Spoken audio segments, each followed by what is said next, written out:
You wake up, nothing feels different. The sun rises like any other day. Vendors are already shouting in the marketplace. Kids are chasing each other barefoot through the streets, laughing. But you don't know it yet. The next 24 hours will make you a witness to one of history's most infamous disasters. The year is 79 AD. The place is Pompeii, and you're there. Hey, welcome back to the channel. In this video, I'm taking you back nearly 2,000 years to the last day of Pompeii. You're not an emperor, not a soldier, not a name in the history books. You're just an ordinary citizen living an ordinary life. You have no idea what's coming. Before we go there, hit subscribe if you haven't. It genuinely helps this channel grow. Now let's step back in time. Are you ready? In Pompeii, the air smells like fresh bread and salt from the nearby sea. You walk through the Forum, the heart of the city, where merchants are setting up their stalls. Olive oil, wine, fresh fish, bright fabrics. The marketplace is already alive with noise. Someone haggles loudly over the price of grain. A dog barks somewhere behind you. This city is wealthy, beautiful even. The streets are lined with elegant villas, painted in deep reds and golds, mosaic floors, fountains, bathhouses full of people gossiping about their neighbors. You have a family, maybe a small business, a life you've built here in this city, under the shadow of a mountain you've never really thought twice about. That mountain is Vesuvius. For the past few days, there have been small tremors. The ground shakes for a second, dishes rattle on the shelves, and then it stops. People shrug it off. Tremors aren't unusual here. Nobody in Pompeii has any reason to believe today will be different from any other day. You go about your morning, errands, conversations. The ordinary rhythm of a life you don't know is about to end. But once the clock passes 1 in the afternoon, the sky starts to change. And what it is, a deep rolling boom, like thunder but wrong, too loud, too close. You look up and you see it. A column of black smoke and ash is shooting straight up into the sky from the top of Vesuvius,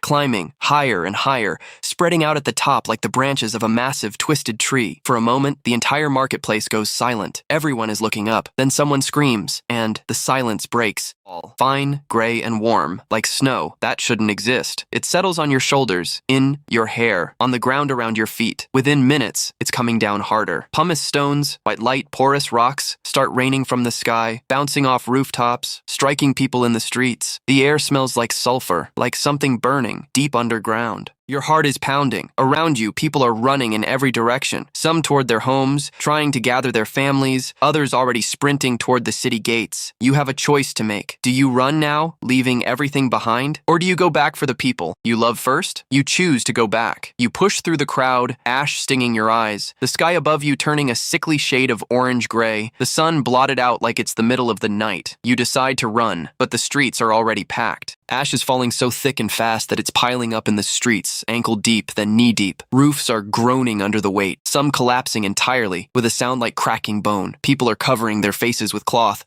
trying to breathe through the thick, gritty air. You move slowly, the ash slowing every step, your lungs burning with every breath. Somewhere nearby, you hear someone crying out for a name, a child, a parent, a friend, lost in the chaos. Hours pass this way. The eruption doesn't stop. It gets worse. Then, in the middle of the night, something changes. The ground trembles, not the small tremors from before, but something enormous. And in the distance, glowing faintly against the black sky, you see it, a wave of superheated gas and volcanic debris moving down the mountain toward the city at incredible speed. This is a pyroclastic flow, temperatures hot enough to kill instantly, moving faster than anyone can outrun. You have seconds to decide. Do you keep pushing toward the gates? Do you shelter in a building and hope it holds? Do you turn back for someone you couldn't find? There's no time left to choose wrong. Have you ever wondered what goes through someone's mind in their final seconds? Nearly 2,000 years later, archaeologists digging through the hardened ash of Pompeii find something extraordinary. Hollow spaces in the volcanic rock, cavities left behind by bodies that decomposed long ago,